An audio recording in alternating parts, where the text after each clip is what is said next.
lost sight. Well, and ego got in the way. Right. I think the whole thing there was ego. Right. He lost sight of what he was there for and became obsessed. Yes. And I think that, what villains that typically work in any kind of story. Thank you, Mulligan. That's my dog throwing her 2 cents in the mix. What seems to work for a lot of villains is that they start off as decent people who become obsessed. Yeah. And that I think works on a lot of different levels. It does.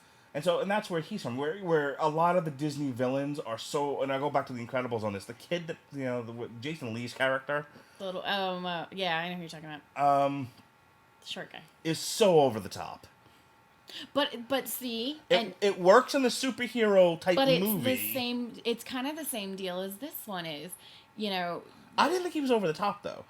I don't think at any given time. I think if any, I mean, and this is why I said I'm not upset that the other character was over the top. I think it matched because we're talking about a superhero movie. Okay.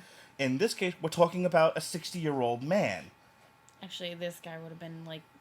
No, I'm talking about Carl. Oh, okay. Carl's the 60-year-old man, and this guy's probably 80. No, if not older. I think he's probably closer. He was pushing 100, I think, there. So, there's a scene where they're having a fight scene, and both of them throw their backs out. Oh, yeah. That was great. Yeah, which was funny. And again, something that an adult, an older person, maybe grandma and grandpa taking their kids to this movie can relate to. It's like, oh my gosh, even though we're old. Right, but he's not over the top. Even when he suddenly realizes that or perceives Carl to be a threat in the movie, it's not like, you've seen Disney movies where their entire face contorts. Yeah. Snow White, you have the evil, beautiful queen who literally becomes this wretched thing. Yeah. And you have all these different movies where when I'll give you another really good example of this. Who Framed Roger Rabbit? When Christopher Lloyd finally reveals himself to be the guy who murdered whoever, and his eyes are just like this, and his eyes are bugging out of his head. Yeah, we got it. Christopher Lloyd's the villain. Alrighty then. This guy, there was more acting in the computer-generated characters that I see in most real-life pictures. Absolutely. Again, I go back to the beginning of the movie. More told with facial expressions and images than in any bit of dialogue. I love Quentin Tarantino films where there's nothing but dialogue. I know, you hate him. But my point being that the mark of a really good movie is what you're showing the audience.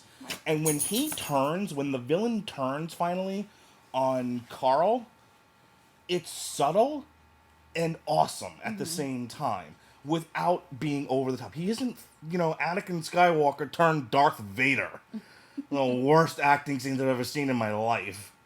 This was well done. This was very well done. Well, I think that can be said about the whole movie, though. I don't think that there is anything really over the top about this movie. I think it was very much, everything had a purpose, and it had a good purpose.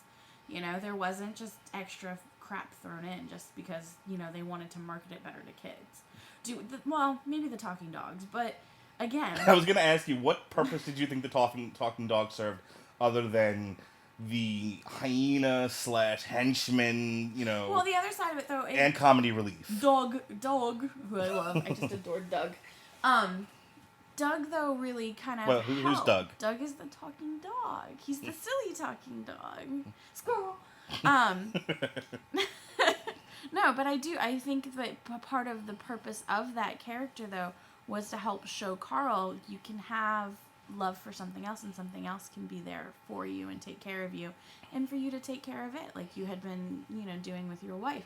So I do think that character was important, I was going to say, one of the other things that makes Up work well as a film is there were no extraneous characters. We're only talking about a character, maybe, if you count all of the dogs as one character. Yeah. Because the henchmen dogs don't really have personalities of their own per se. They were just all it was the same note. So you had Carl. I'm not going to count Ellie. She's not in the movie anymore. But she was the character, and she was... And I'm sorry, I disagree with you completely. I think you do have to count her as a character, because she was the character who who She was a motivation. but she was also very much a character. So you have Carl, Ellie, who isn't in the movie for 90% of it. Russell, the bad guy, Doug, and the dog. So for a movie with 6 characters, You forgot Kevin. You forgot the bird. and Kevin the bird. Kevin the other plot device. There were no throwaway characters. Every character had a purpose.